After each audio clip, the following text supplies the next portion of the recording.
Well, thanks very much for coming on board today for our online practical webinar series.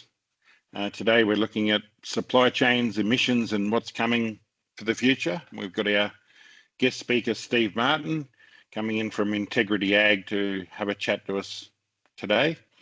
I'll just let Steve introduce himself. Thanks, Steve, if you want to. Yeah, thank you, Mo. And yeah, my name's Steve Martin. I'm the Extension and Outreach Manager here at Integrity Ag.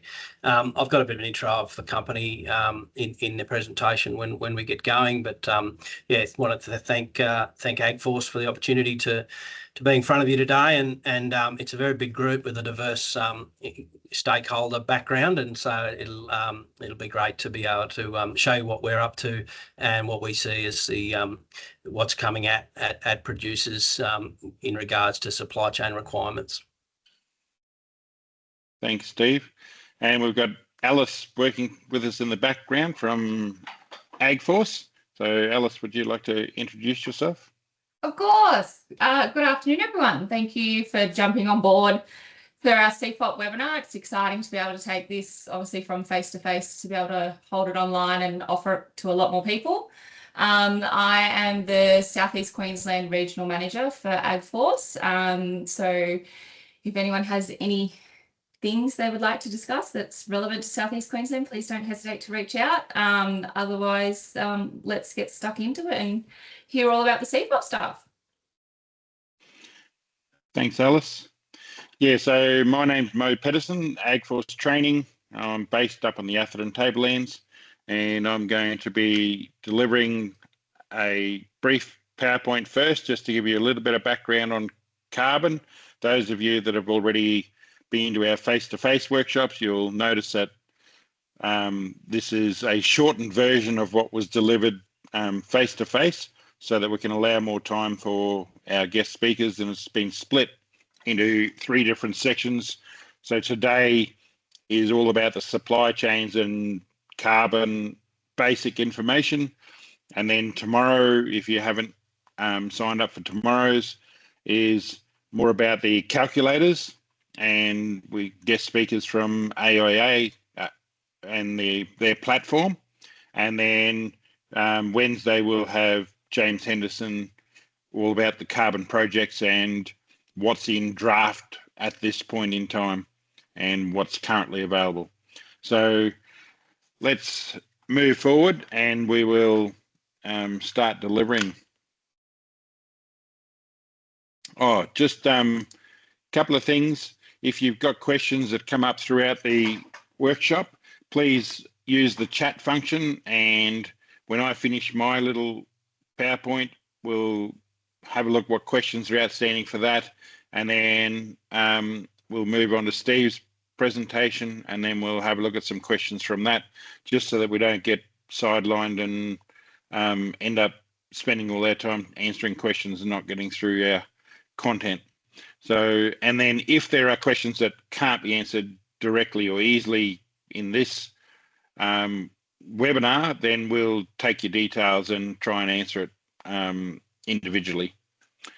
Okay, so please stay on mute and use the chat function, and we will carry on. So today, basic fundamentals, introduction to carbon farming, and then how carbon works biophysically. So it all started, greenhouse effect, what is global warming? So basically the sun hits the earth and that heat then is normally reflected, but up in the atmosphere is the greenhouse gases floating around, and basically what they do is they trap the heat in our atmosphere and make it bounce off the greenhouse gases and back onto Earth. So we get what the scientists are calling global warming. Now, it goes back to before this time. So back in the day, Margaret Thatcher came up with the Kyoto Protocol, and 37 industrialized economies and the European Union committed to an average of 5% reduction in greenhouse gases compared to 1990 levels over a 5-year period. Then in 2012, they did a Doha amendment, and because they realised that the targets hadn't been met. So now what they did was they set a new target to reduce greenhouse gas emissions by 18% below 1990 over an 8-year period to 2020. 3 years later, we got the Paris Agreement, where all signatories agreed on carbon reduction targets, and Article 6 permitted the sale of carbon credits. So now we have carbon credits being able to be dealt with across the world. And then 2021, 153 countries adopted 2030 targets. So they're nationally determined contributions, new rules for carbon accounting, transfer mechanisms, and plans for global carbon market. So in the big picture, we're up here in 2005, and then things started to change, people trying to reduce emissions, and we've slowly been reducing emissions, but the problem is that we're supposed to have a net zero by 2050. Now, that curve is coming down, but it's going to have to get a lot steeper to meet those targets. Now, Australia has a net zero by 2050 plan with an interim 2030 target of reducing emissions by 43% compared to 2005. So I guess we'll have to wait and see where that goes from here. Little presentation from Dr. Richard Eckhart from Melbourne University. He's going to talk to you about how carbon works biophysically.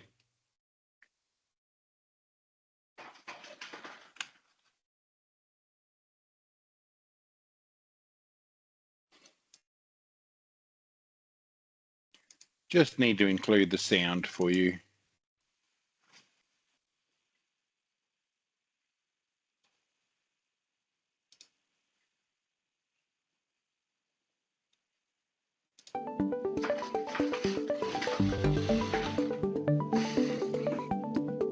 Can you hear that, Alice?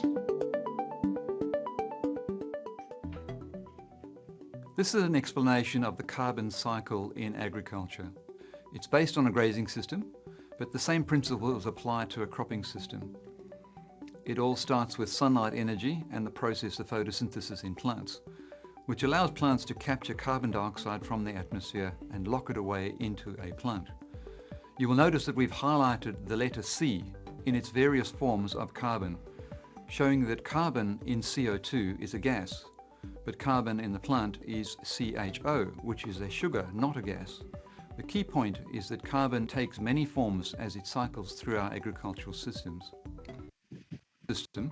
We would then harvest that plant.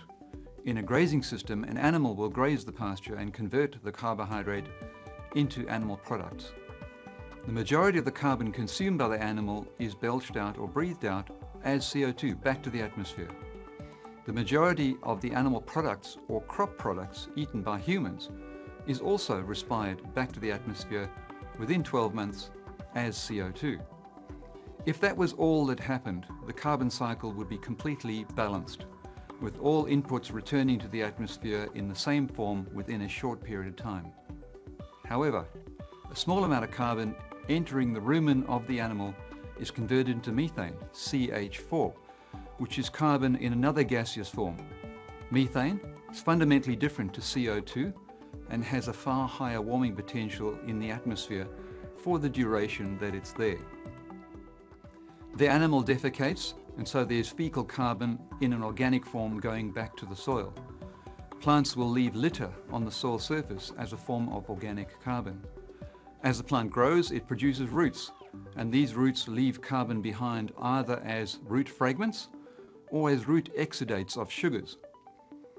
This organic form of carbon in the soil can either be in a larger fraction, which we call the particulate organic carbon, and turns over fairly fast through microbial action, perhaps in hours through to a few years. The smaller, more resistant fractions of organic carbon in the soil are called humus. These are the more resistant fractions that last for decades through to hundreds of years.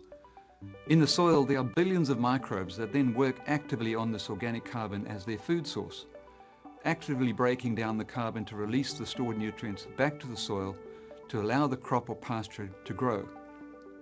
In the process, these microbes then release the carbon stored in the organic material as carbon dioxide back to the atmosphere, and the carbon cycle completes itself. In a cropping system, this process of mineralization may release 30 to 50 kilograms of nitrogen per hectare per year out of the soil organic matter.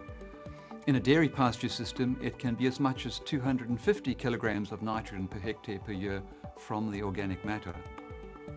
The point of carbon farming is to capture and make that cycle as efficient as possible, that we can transfer as much of the carbon from the atmosphere into product that we're interested in producing, which could be meat, wool, milk, grain, and crops. Carbon farming is therefore focused on maximizing the carbon from photosynthesis through to a product that goes to market as efficiently as possible. In the process, good carbon farming would aim to leave as much carbon in the soil as possible, capture some of the carbon in trees growing in the landscape, and minimize the amount of carbon lost as methane and as a nitrogen gas.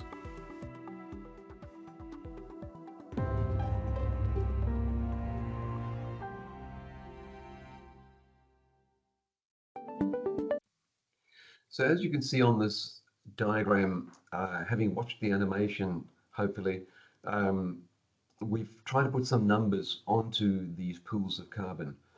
So for example, let's assume everything's 50% carbon, so a 14-ton pasture would produce 7 tons of carbon into the ecosystem.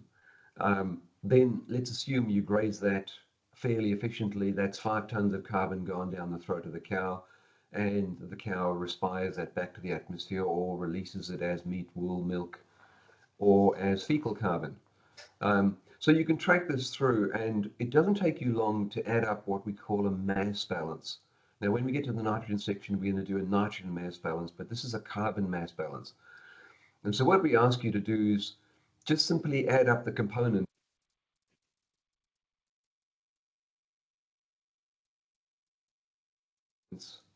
and you'll find that claims of 5 tons of carbon sequestration per year are just biologically impossible. You actually need to grow 200 tons of grass or pasture or crop in a year to have enough carbon left behind to accumulate at 5 tons per year. So it just is unlikely, because the microbes chew up that much on their own. So it brings us back to say, look at the diagram, and why we don't include all these pools in carbon accounting is because they're transient. They're here today, gone tomorrow. The only thing that then matters is, where does carbon stop in the landscape for a decade at a time? And it stops in a tree, can be up to 100 years at a time. It can stop in the mineral associated carbon pool in the soil. That's the slow pool that we called humus on the previous slide, basically because we haven't updated the animation, but it's now better to call it mineral associated carbon, because that describes what it actually does. And then methane itself, which is in the atmosphere for about 14 years. So those are the only places where carbon stops in the landscape, and therefore carbon accounting only needs to account those pools of carbon. The rest is all a neutral transient cycle.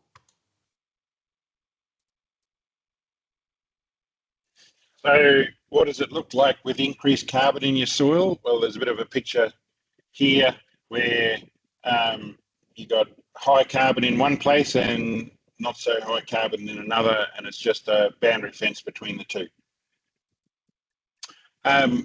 Global warming potential, so GWPs, basically we work on with greenhouse gases their global warming potential, and we use a standard carbon dioxide, or 1 ton of carbon dioxide equivalent for global warming potential. Now, methane has 27 times the warming potential of carbon dioxide, and nitrous oxide has 273 times the global warming potential of carbon dioxide. But for reporting, we use carbon dioxide equivalent. At the moment, we're using GWP 100, and there's talk on GWP star and GWP 20 and so on, but we won't get into that.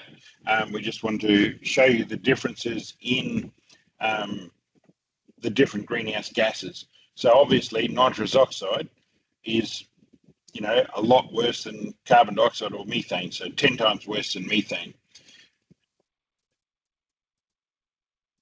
So your carbon accounting revision, basically all your indirect emissions is your scope 3. So it's upstream indirect emissions from farm purchases and inputs. So what do you put into your place and purchase? Then your on-farm emissions sources, which is your scope 1 and 2.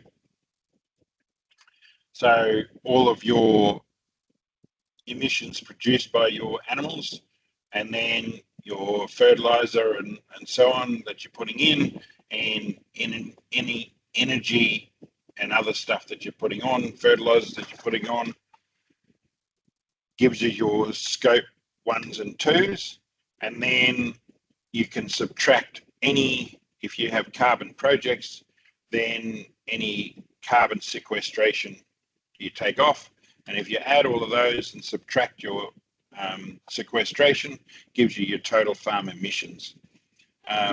But when you sell a product to another supplier, so if you sell your cows to Cargill or JBS, then your scope 1 becomes their scope 3. So that's how it kind of goes up the chain. So in the big picture, how does agriculture by sector look at emissions? Well, energy is 92% and agriculture is 18%. And you go, hang on, well, that's already 110%. Well, we'll get to that in a second. So industrial processes and produce use is 8%, waste is 3%. Now this one down here that's minus 20 is land use and land use change in forestry.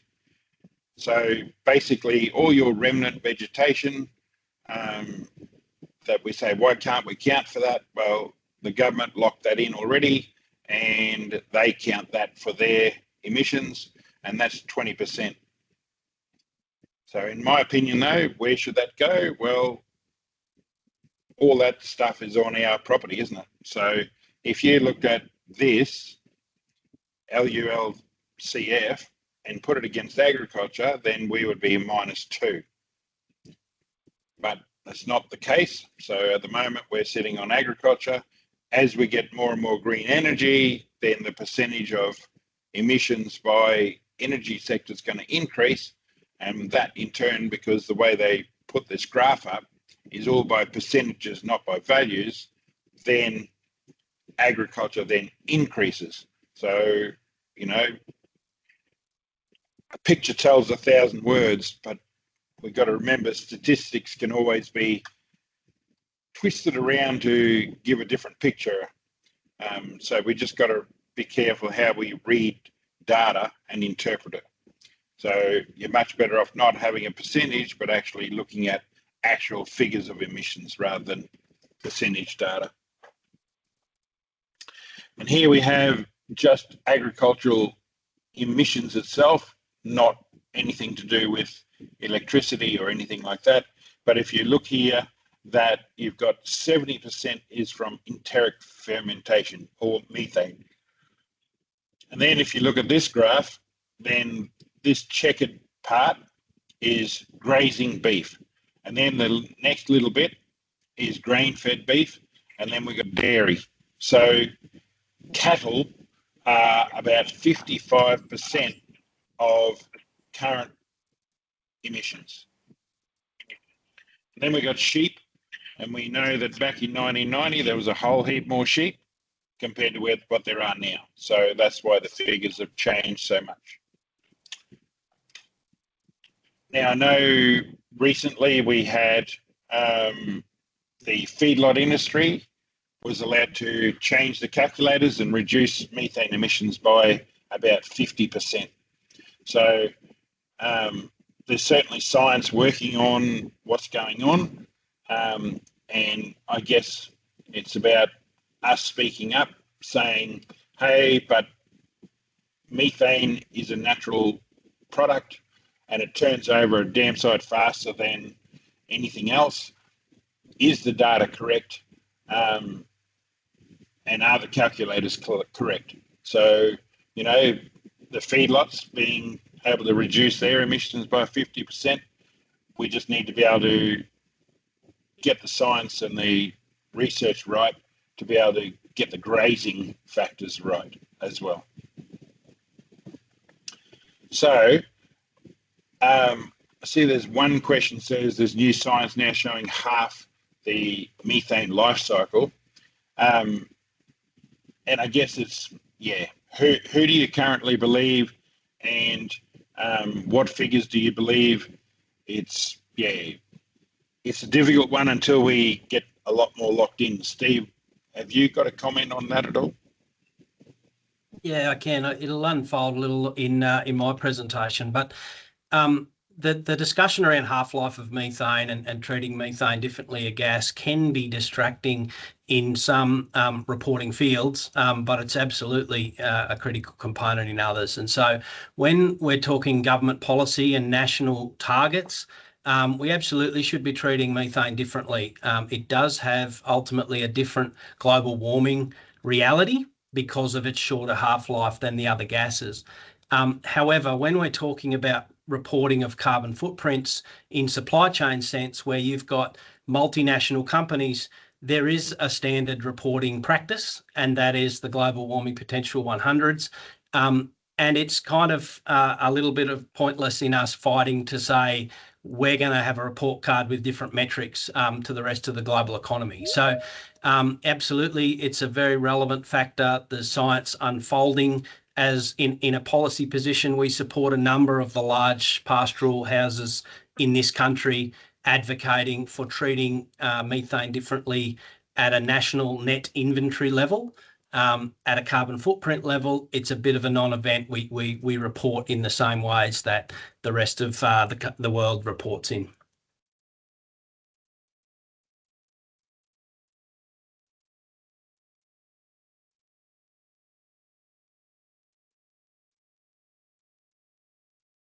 Just reading the chat for a second.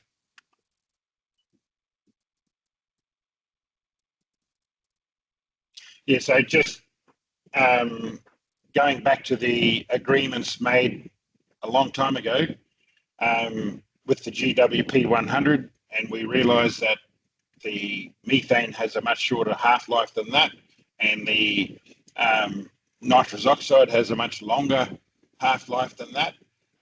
And that's why we talked about GWP star. And yes, we realise that at the moment that's the way it is. And I guess we just have to wait and see where all these figures come out and talk about the dual reporting and so on. So currently we can't change that.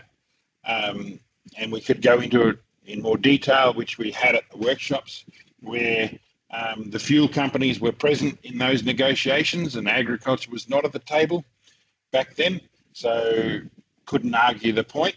But anyway, the trouble is going back and changing it now affects a lot of other things. So I guess moving forward, hopefully the calculators will become more and more accurate depending on what emissions we're looking at. So for now, I'm going to pass over to Steve. I'll stop sharing and Steve can start sharing his presentation. And then once that happens, then we'll get into some more questions. Thanks, Steve. Yeah, thank you, Mo.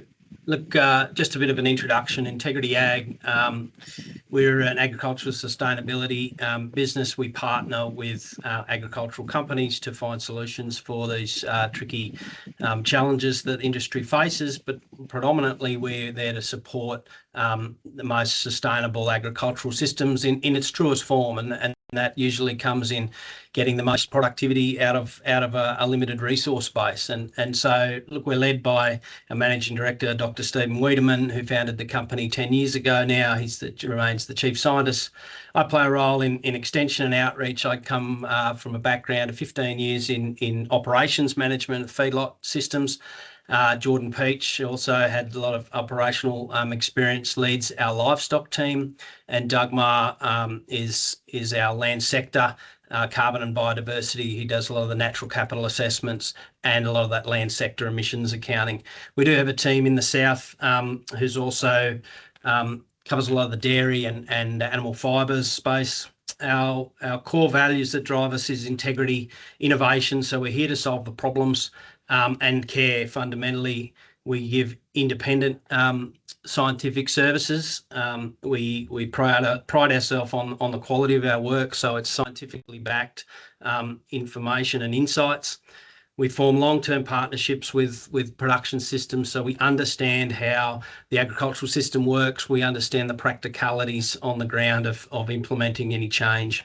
And what we can do is a lot around data management. We can provide insights, and that can help you in an operational sense, as well as just meeting those regulatory kind of reporting needs. Based out of Toowoomba, we also have an office in Melbourne in the last couple of years, around 30 staff running nationwide. We service all levels of agriculture, from family farms right through to high-level integrated multinational businesses and finance institutions. We maintain the largest benchmarking program in the country, covering beef, sheep, animal fibres, pork, chicken, and egg production. So most of those proteins. We do work in cropping and horticulture and seafood, but to a slightly lesser extent. And that database covers about 70% of the national scale of those sectors. A couple of things I'll be touching on today is we recently completed an update of the national carbon footprint for beef, lamb and wool. That project was funded by AMPC and the federal government, providing a 2024 result for those products.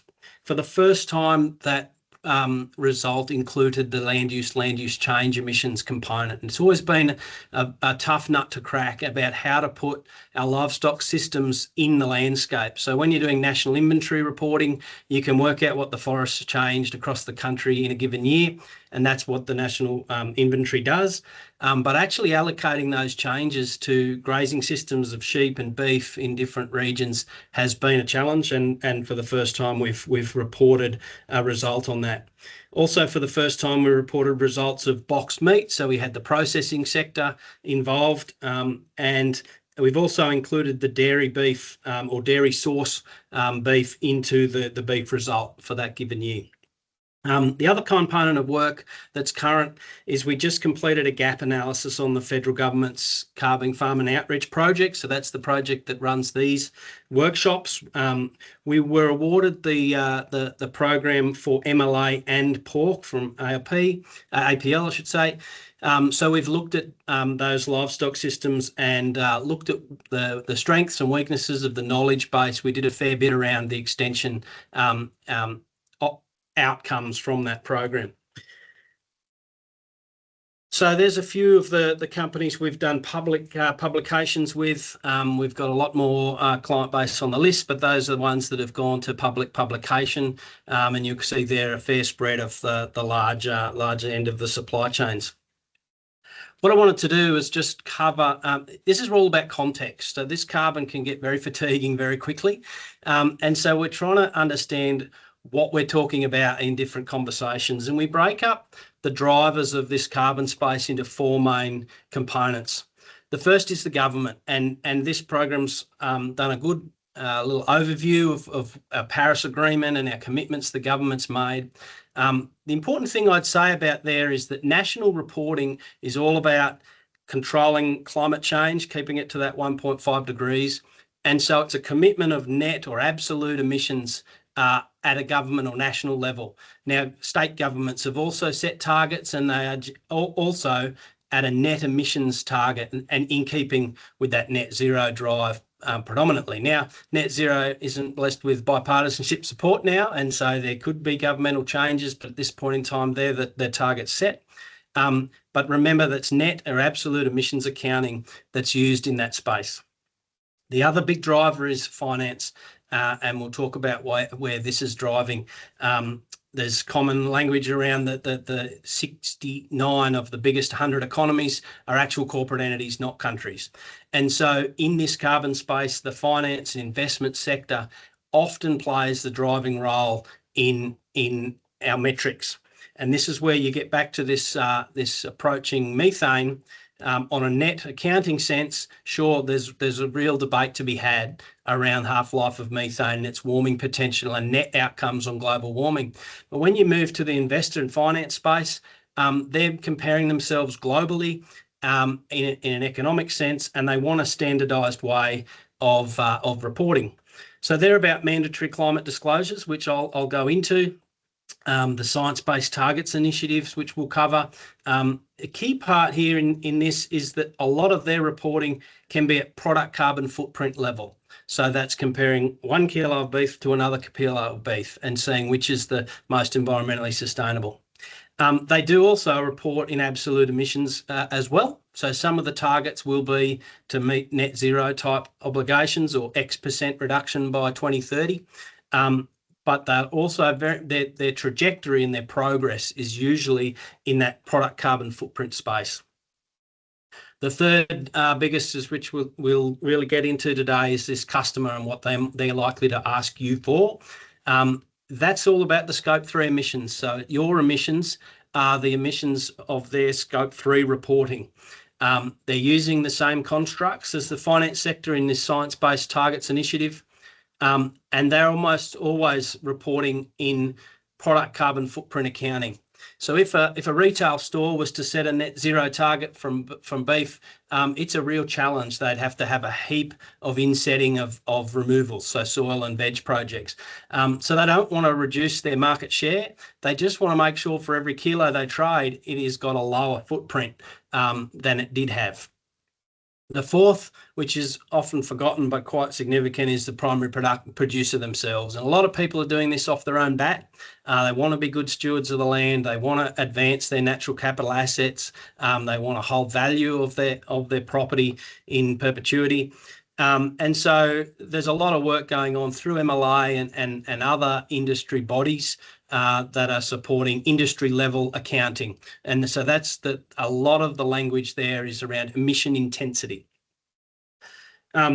So what does the supply chain need and how do we calculate those Scope 3 emissions? And what do we mean by emission intensity? Because it's all about context, right? So emission intensity in its simplest form is the total emissions divided by a product coming out.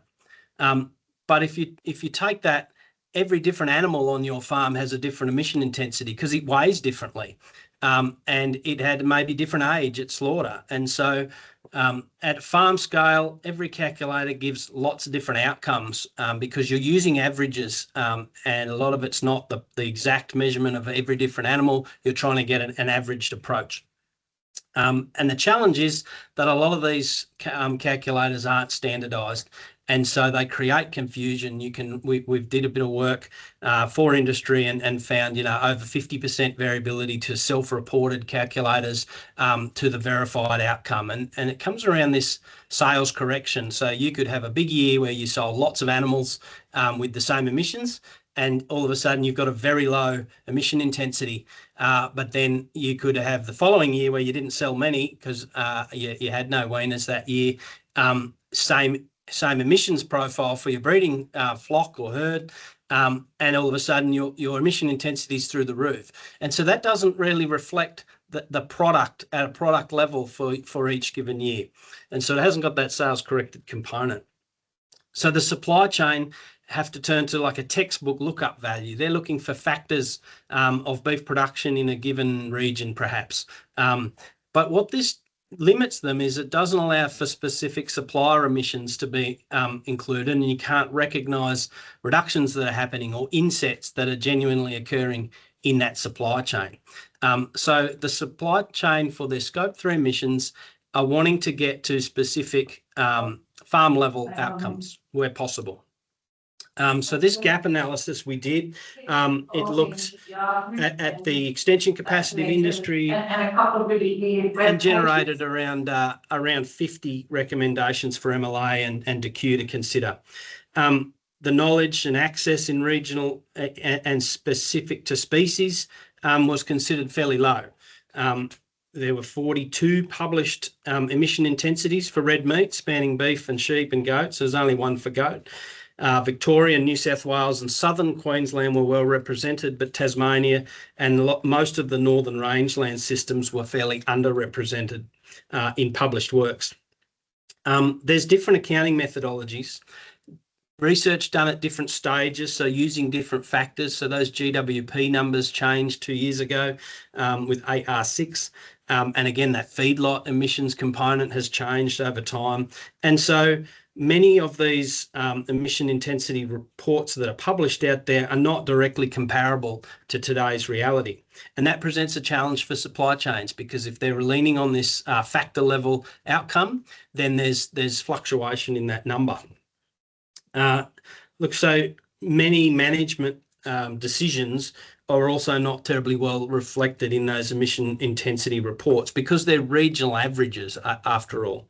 So different diet quality on farm, your different pasture base, genetic improvements between your different animals, low methane forages like Leukina and Desmanthus, those things we know emit lower, but they're difficult to be captured in that in those calculators. So basically, emission intensity is an essential thing for you to understand where your emissions profile is coming. It's great for Carbon 101 and getting an understanding of your farm. I'm not trying to dismiss that, but we were looking for gaps and future research. It's currently unreliable for benchmarking, and that's due to lack of standardisation, and Australia's already got enough emission intensity research in theory, but it lacks credible benchmarking. It's the synthesis of that data and the standardisation and the governance that's probably limiting at this stage. So how do we calculate Scope 3 emissions? The research is all based on ISO standards, which is life cycle assessment of carbon footprint standards. So it's how do you report the footprint of a product over the period of its life. Beef and sheep have got specific guidelines under Food and Agricultural Organisation, and these standards underpin the industry sustainability frameworks that we've reported to, so the beef sustainability framework and the sheep sustainability. They're reliable results and critically, they're reproducible results. So I just want to sit on this language a little bit, the difference between carbon accounts. They're like a P&L. You've got emissions and you've got removals, and basically you'll end up with a balance sheet. That's what we call carbon accounting, and it can be done for that net emissions well. Product carbon footprints are a bit more like a cost of production. So what are all the emission components that went into producing the kilo of product at the end? Carbon accounts are time bound, they're financial or calendar year. They've got emissions boundaries within an entity. So they form this Scope 1 and 2 component, whereas the carbon footprint is the full life cycle. So it's all Scope 3 up until the retail shelf, if you like. And that footprint is a cradle to gate or a cradle to grave. You specify the product that you're doing it, they're referring to the footprint of. Emissions are summed up within that boundary and timeline for an account. On a product carbon footprint, they've summed up over the full production cycle, and that often involves multiple business entities and over multiple years in products like beef. So carbon accounts, great for using business reporting. It's used heavily in that finance space and in the government net inventory kind of outcomes, reported in tonnes of CO2 equivalent, whereas the product carbon footprint is what's going to be used to benchmark efficiencies and reduction outcomes within supply chains. And it's reported in kilograms of CO2 equivalent per product sold. So just to give you a little feel of that, diagrammatically, you've got your product, you can look at downstream emissions, but you add up all of the components that go into producing that particular product. There's inputs that might be fertiliser, there might be transportation and fuel usage at each of those livestock areas, or farming practices. Obviously, diesel inputs are high. You've got other commodity inputs. You might have feed and supplement. You might have your fertilisers and those sorts of things in a cropping system. And then there's those scope 2s, there's those energy or power inputs across the different components.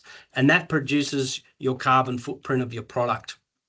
On the side of that is what's happening in the land, and that's this land use change component, which also needs to go into reporting under SBTI and GHG protocols.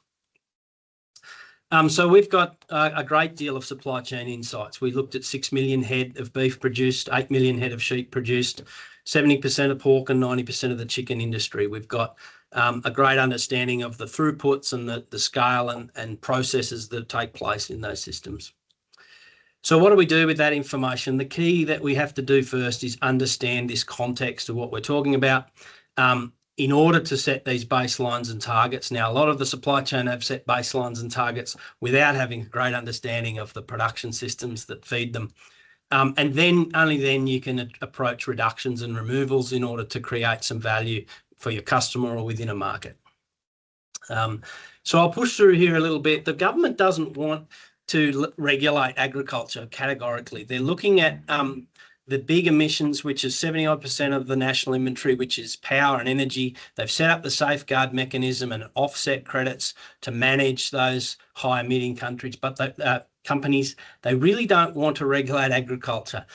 So what they do is introduce regulation for the finance sector so that basically the market can become self-regulating. We'll have shareholders comparing this credentials of, say, Coles versus Woolworths, or we'll have investors into banks and different portfolios or corporate ag that will weigh up the credentials. And so that's why they've built these systems, hopefully, that ag in a way self-regulates. So they're voluntary commitments that drive companies to try and create value. So it's perception driven between one company and another. So what's been created is this climate-related financial disclosures, which is a way of the government making large companies report their credentials. Then you've got this science-based targets initiative, which I'll get into. And then you might have some individual market credentials. So a certain brand might take a proposition, say carbon neutrality, to market and claim against those raising claims. Key point here is that all of those drivers are going to need verification and auditability in the marketplace. And so that's what comes down to these, the approach to accounting and the repeatability that we need to have. So what sets out those corporate reporting needs? There's three main groups. I think a lot of you would have probably had a touch point on this by now, but you need to fall into two of the three categories of consolidated revenue, gross assets, and number of employees. If you tick two of the three boxes, you are in that group. And so the first group reporting in this year currently will be the big end of town, the big companies. That'll be the likes of JBS and Tees Cargill, Coles, Woolworths, and a lot of the big financial institutions. People like Elders and Nutrien, those sort of guys will fall into those buckets. You'll then have the group twos, which come 1 year later, and they'll be the large vertically integrated corporate grazing companies. Might have multiple aggregations of land holdings and have a significant scale of throughput. So most of the rest of your processes fall into that space. And then the third group will pick up a lot more of the primary production systems, but only those of large scale. So if you're a trading house, selling grain or something, you often don't need very many employees. You might turn over a lot of revenue, but your gross assets are often not high. So we're just working out exactly who falls into all of those. And in this reporting component, those are the following components that need to be carried. Now, the first three are mostly things that are standard in corporate governance, but the key new pieces in this reporting is metrics and targets. and the modelling of scenarios, so climate change impacts on the finances of your business. So these are the published metrics and targets that need to be addressed. I won't go into all of them for time today, but obviously the first one falls right into the bracket of what we're talking about today. And the other key driver that will come out of this CRFD reporting is that these big companies need to show what they're willing to pay for carbon, what they're investing in to drive their emissions profile down. And that will really provide great signals for agriculture to understand what is an appropriate cost of abatement and whether or not these technologies can be picked up and applied on farm. So the SBTI, I'll move quickly through the components. You can find a lot of it online, but it's got to account for all land-based emissions, so both your livestock and farming, your actual agricultural activities, but also that forest carbon change and land use change on farm. The signatories signing up need to set short-term targets, so they typically 5 years. You'll see 2030 a lot in their targets, and they'll also committing to long-term targets, and they're almost always this 2050 mark around that Paris Agreement goal and in keeping with the government's commitments. They're also got a deforestation-free component to SBTI, which is why deforestation as a slightly different topic to carbon emissions. Now that falls into the land-based emissions, of course, but as a separate matter apart from carbon, deforestation-free is part of this Science-Based Targets initiative. And it needs to cover 95% of your Scope 1 emissions of the company. So you've got to report what's happening under your control, and it needs to be 2/3 of your Scope 3 emissions. So that's what sets the bar for all of these type of companies who have signed up.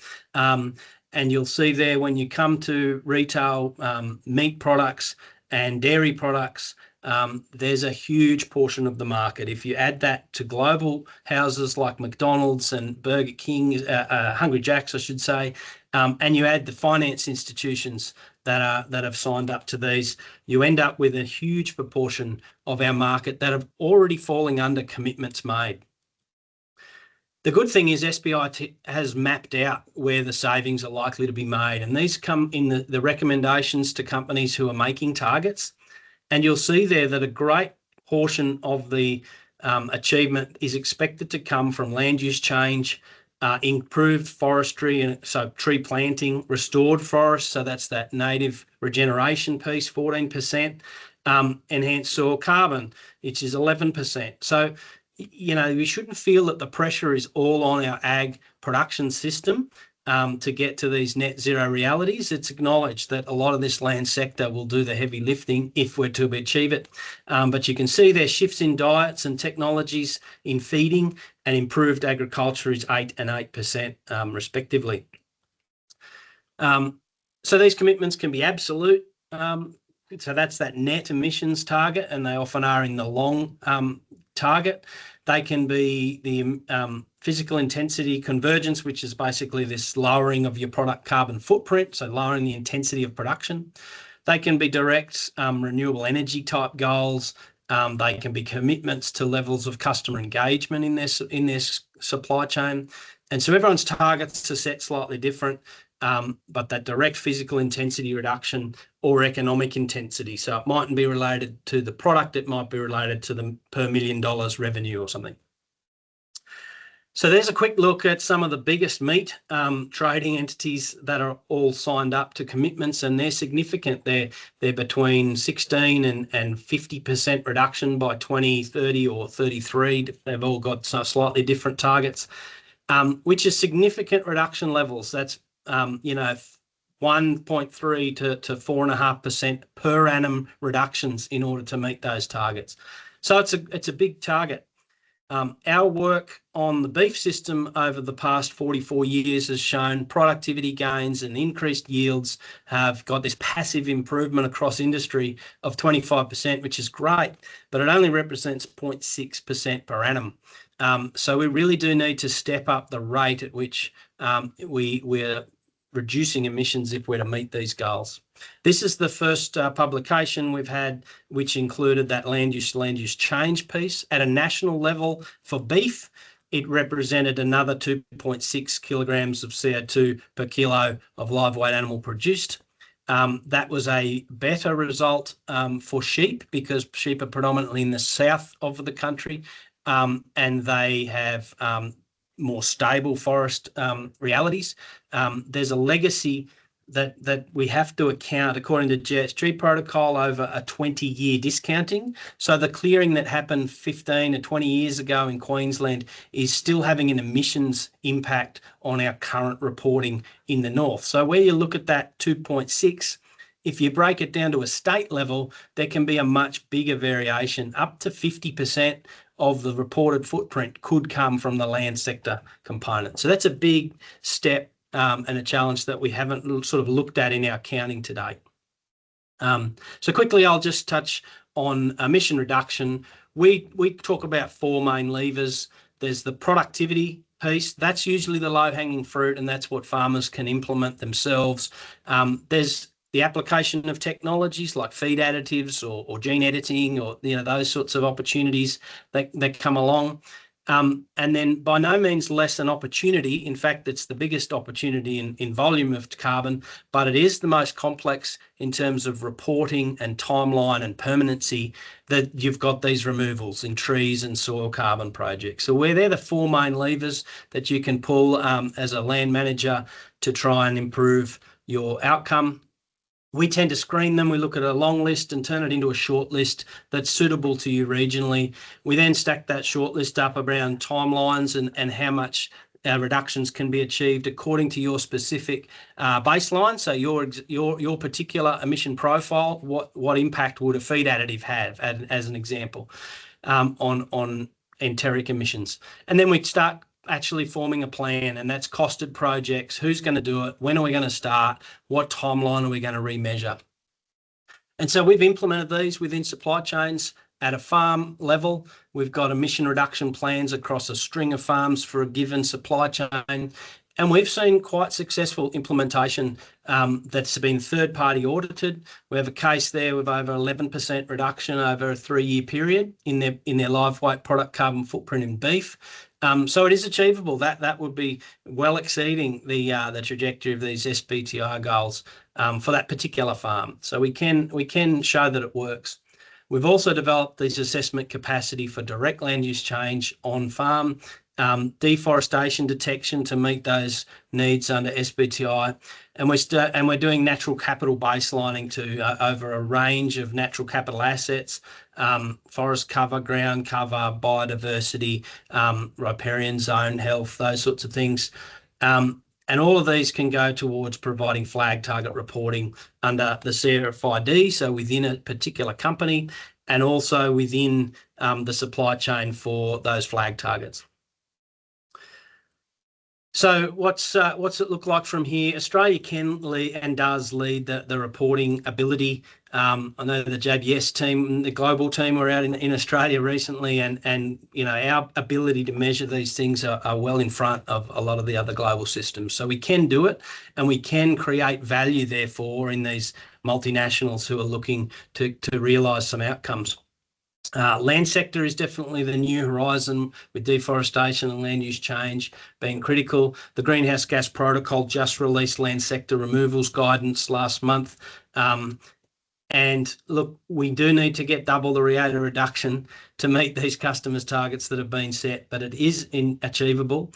It's going to require engaging producers and providing market signals of that price, willingness to pay on carbon.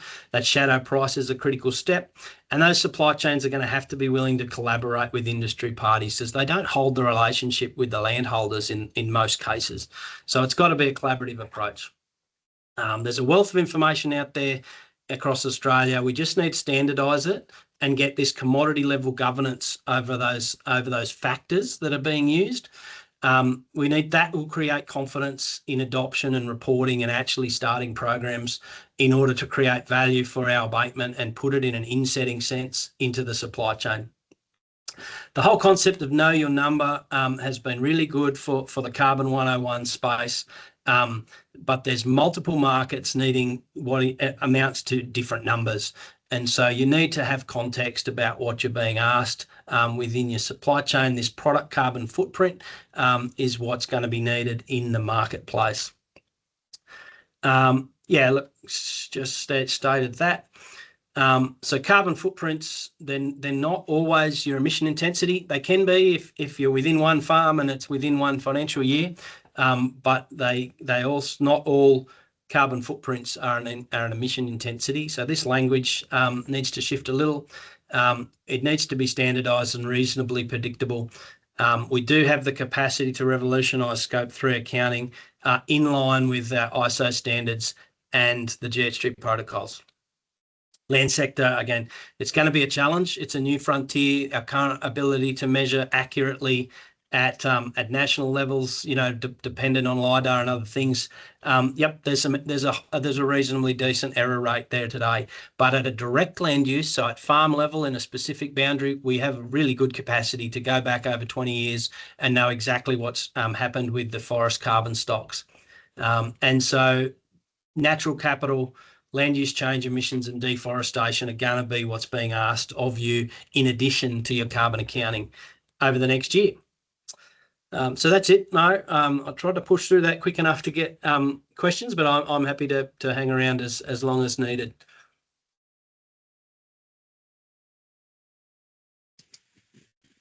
Thanks very much, Steve, for that. I see Ramo's written another couple of things. So Ramo, tomorrow we're talking about calculators and the effect of better growth rates and better calving rates and so on.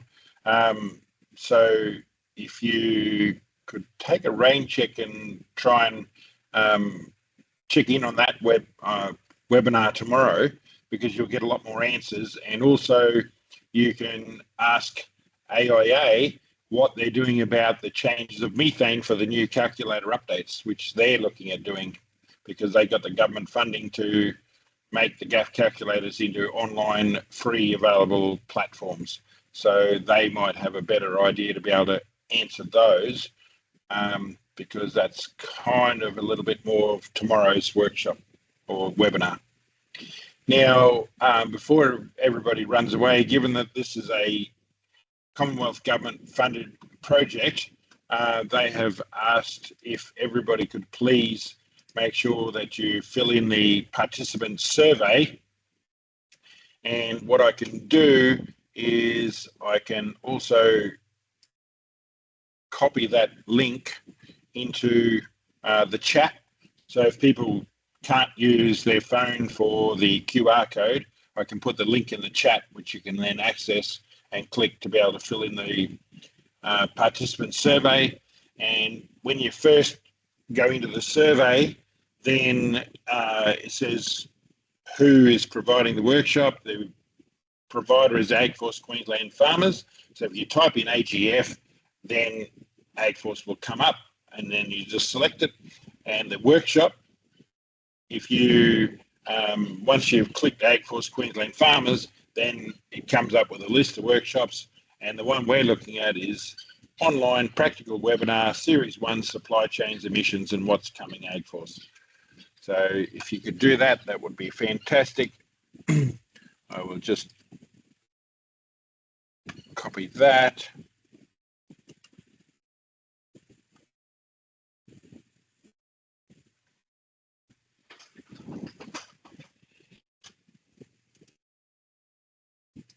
While you're doing that, Mo, I can just touch on Jenny Simmons' question there. Is there going to be a new beef herd method? It's an interesting journey. We've played a significant role in generating the methods and or auditing the methods.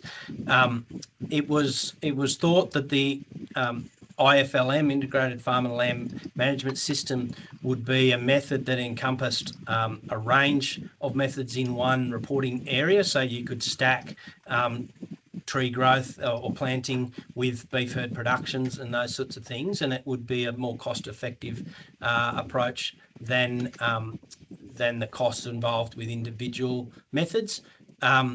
that the delay in IFLM coming out has meant that industries had over 18 months with no extra tools in the kit. Unfortunately, they have released that the latest draft for IFLM, but it only includes the veg components. It doesn't have that beef herd system in. They are continuing to work on a more workable, appropriate method to account for herd productivity. There are some challenges around that, which I probably won't dig into, but industry is pushing to get that back on the Q's priority list to have an available method to smaller beef herds to be able to acknowledge improvements in productivity in the herd. It's a bit of a wait and see, but there's also been a bit of a political game, let's say. Any further questions? If you don't want to use the chat, please raise your hand and we can ask them verbally if you prefer not to use the chat.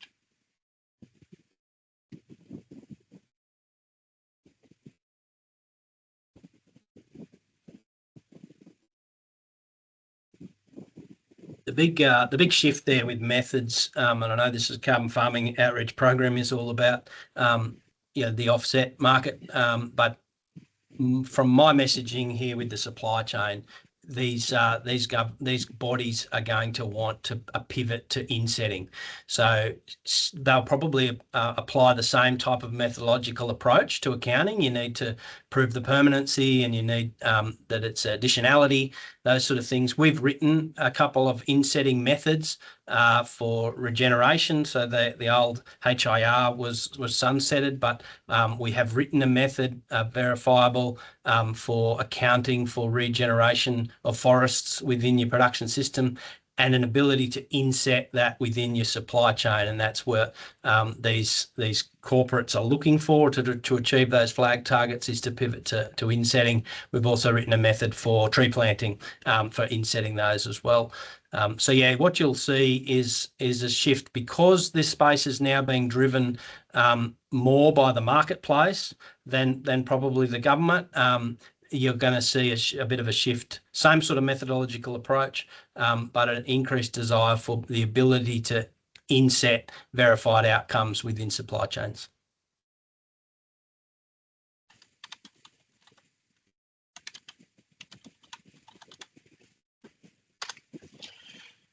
Thanks very much, Steve, and thanks very much, everybody, for joining us. Don't forget, tomorrow we have the second webinar on the calculators and AIA being guest speakers there. So if you have not logged in for that or registered for that, please just Google AgForce Eventbrite and you'll find the links there. Alice, you might be able to just chuck it in the chat if you could. And then, yeah, hopefully we'll see you tomorrow. If not, thanks very much. If you have further questions, just give Alice an email. No, excuse me. And we'll see what we can do to answer those questions. So thanks very much. Thanks very much, Steve and Alice, for your assistance. Thanks for having me. Appreciate it.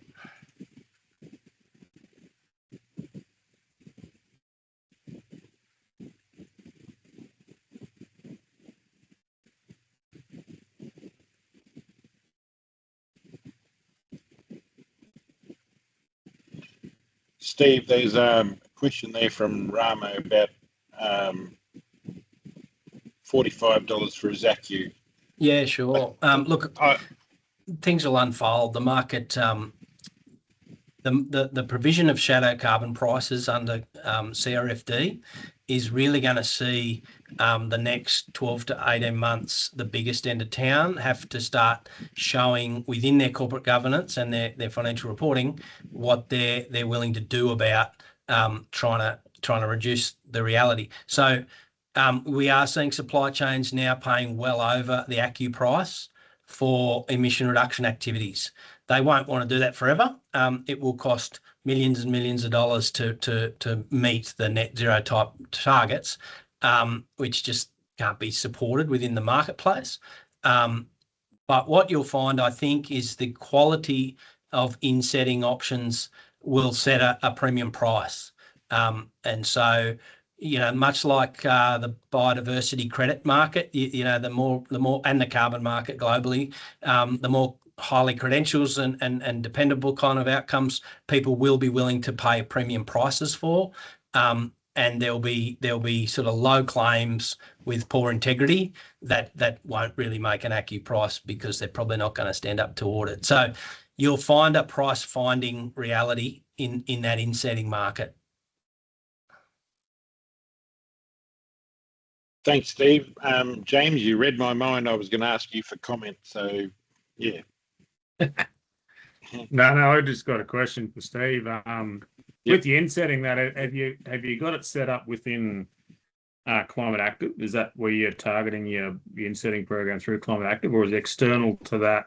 And are you looking at having it based with like co-claim, the co-claimants and the supply shed? Is that the sort of the pathway you're going down? Yeah, correct. Yeah, look, the offsetting market is directly driven at reducing net emissions of the country. In theory, the country will hit those will hit the national account because there'll be more forests and things like that, right? So it's not going to sit under a Climate Active. It's not going to be governed. That whole market is fundamentally governed by the government, right? So this is an independent marketplace, and that's where the price and willingness to pay will be specific to the supply chain. We're setting those up with a third-party audit capacity. So there's a couple of ways. Insetting gets used in a couple of different ways. Sometimes just lower inventory outcomes hitting the books is sometimes termed insetting, but it's not really. It's just improved accounting quality, getting a more accurate outcome. But yeah, these insetting methods have the ability to stand alone, be third-party audited. They might be, so if it's an intervention in the livestock, it could be a third-party LCA. So it's a direct ISO standard of raising claim, basically. And there's an auditability to that. And yeah, it's a direct market transaction. So ability for one of these companies with a flag target to directly pay at a project level. So they could go directly to a landholder and go, you did tree planting, we do the accounts under the insetting method, we get it verified, and we cut you a check. And that's sort of the approach to, but then at that project level, we get all the abatement.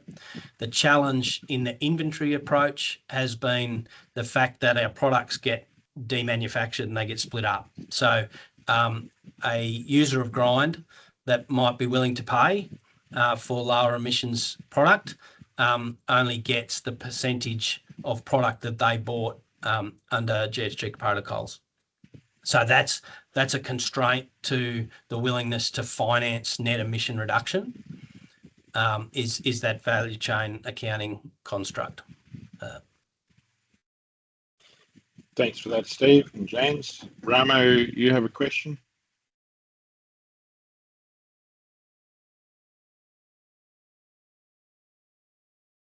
Might be a legacy hand. Yeah, you're on mute there, Ramo.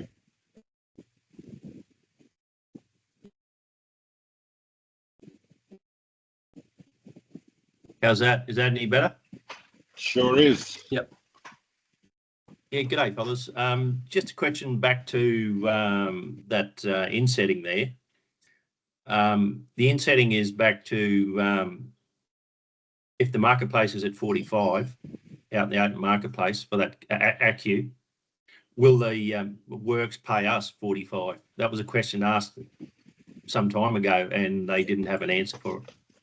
Yeah, so what has to happen is we're all sitting around the last hand of poker and nobody's quite willing to show.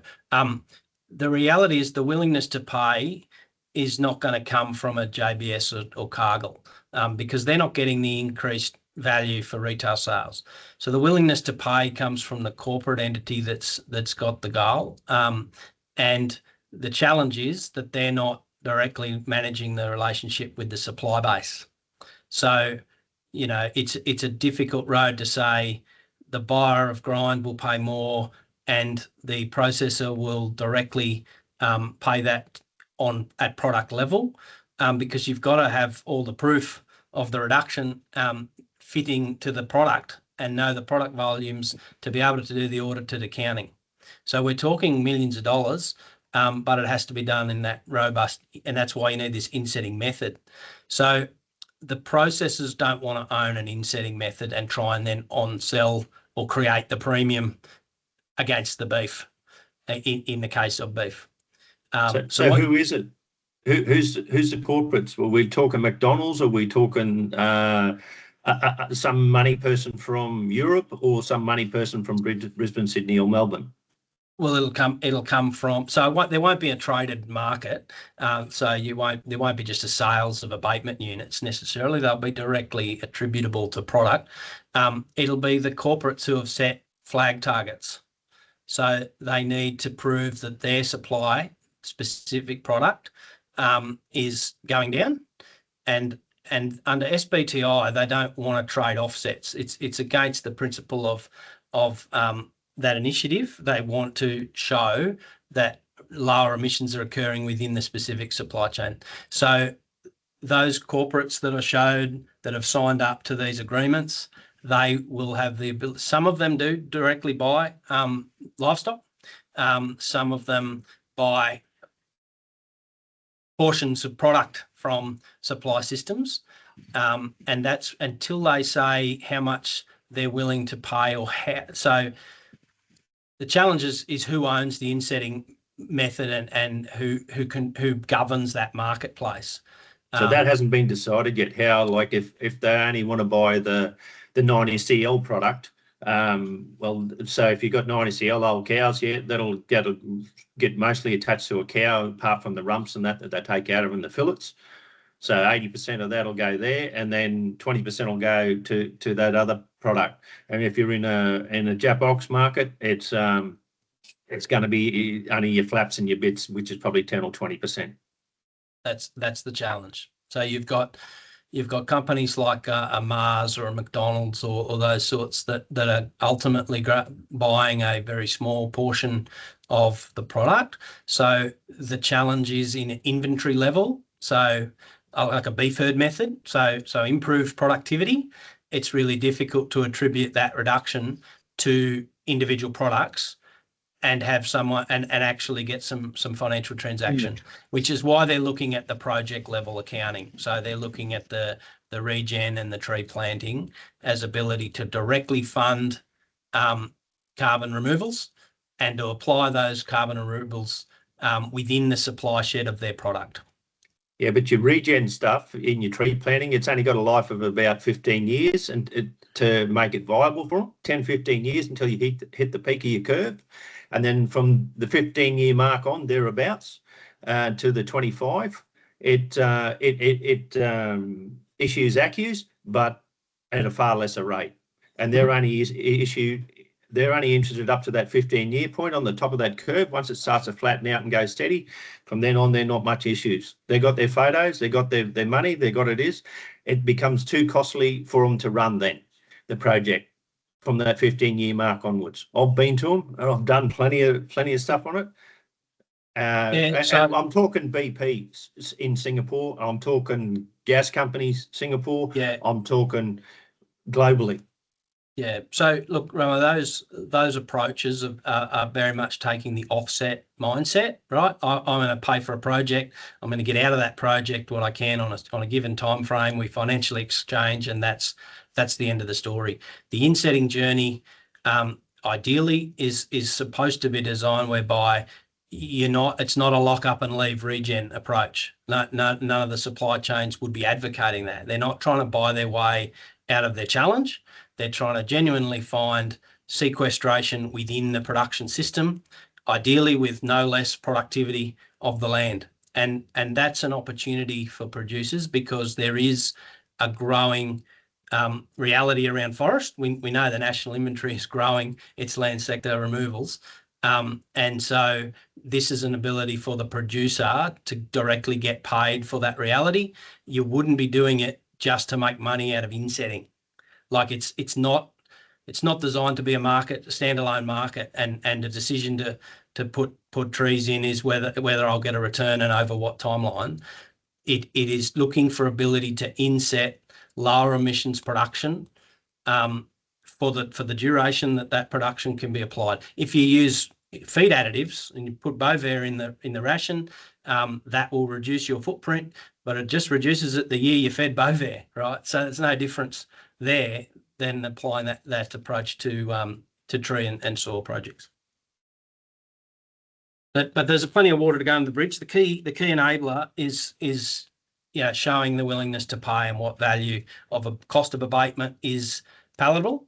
And as we get closer to these short-term targets and these corporates haven't got too much to report, their willingness to pay may go up. It may not. They might rescind their targets and change that. But that's the space we're operating in today. The other thing there, just talking about trees and tree projects, there was a presentation done at Beef there in the mulga country down there. And if he used mulga and didn't keep pulling and that sort of stuff, basically he fenced himself into a corner at year 5 or 10, whatever the numbers were. And so that process just doesn't work. Yep. It's got to be soil based and trees, but there'll be a barrier. You can't have trees, have a dense forest and have production and achieve what we're trying to achieve. Yep. You won't get the right balance. There'll be plenty of bioregions where it's not viable, no doubt. Yeah. Thank you. Thanks very much. And James, you had your hand up before. Did you have a comment or? Oh, I had a question, but Steve sort of answered it in his answer there. So no, it's all good. No worries. All right. If there's no further questions, well, thank you very much, and we'll close this webinar and hopefully see you all tomorrow.